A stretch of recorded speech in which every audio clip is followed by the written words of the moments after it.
3, 2, 1. Let's go. How much time have we all spent staring at loading screens? Even today, loading screens in some modern games can be frustratingly drawn out. In the 80s, load times were so long that we used to pop a cassette in and then go play in the garden while the game loaded. In those days, if you were playing tape games on the 8-bit micros, the best you could hope for was a well-drawn loading image and a catchy tune. In fact, some of the Commodore 64's loading tunes became legendary. There was, however, one exception, the one thing that would make a loading screen not only less excruciatingly tedious, but would make it fun: the playable minigame.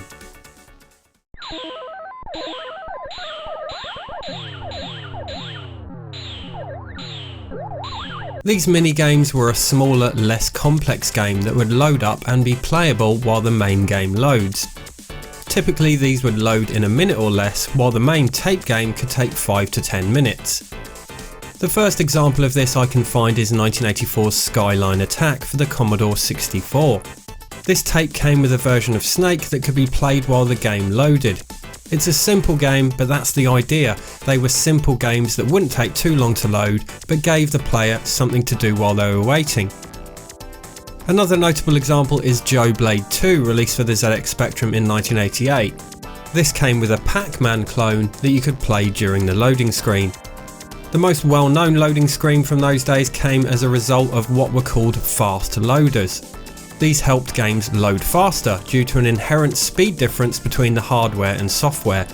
In 1987, Richard Applin at Mastertronic wrote Invade-A-Load, a cassette fast loader that not only sped up the loading process, but added a minigame.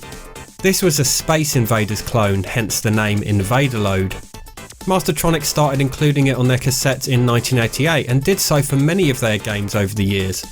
Ironically, this loading screen minigame was better than some of the full releases with which it was included.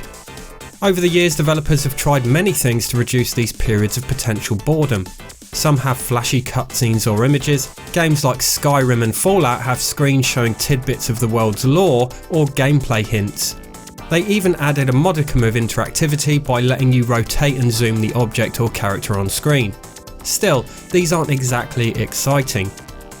So why didn't more games over the years make use of the playable minigame? Well, that's all down to Namco.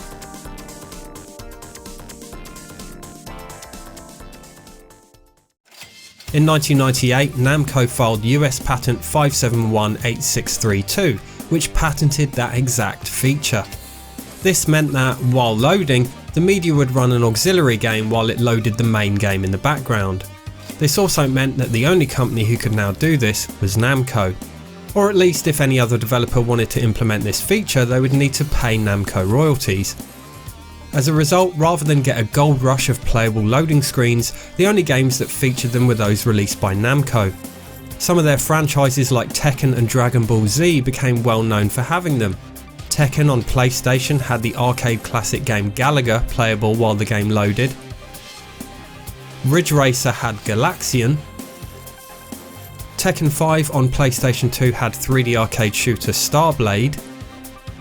Dragon Ball Z Ultimate Tenkaichi had a shooting gallery minigame. The list goes on. So how did other developers get around this? Well, the patent only applied to auxiliary games but did not include aspects of the main game. EA introduced warm-up sessions or skill games in their sports titles. In FIFA, while the game loads, you can practice your penalty kicks or footwork skills. NBA Live 08 had a trivia game, and NBA Live 10 had a shootout warm-up session. In Assassin's Creed, you could run around and perform various acrobatic moves and attacks in a loading screen that actually fed into the story. It was loading the animus. These were allowed because the minigames, if you could even call them that, were snippets of the main game, and thus Namco's patent didn't apply. Namco's patent expired in 2015 after 17 years, so maybe we'll see more of these playable loading screens in future. I'd love to say that load times are so short these days that it's not worth having them, but that's not the case. Thanks for watching.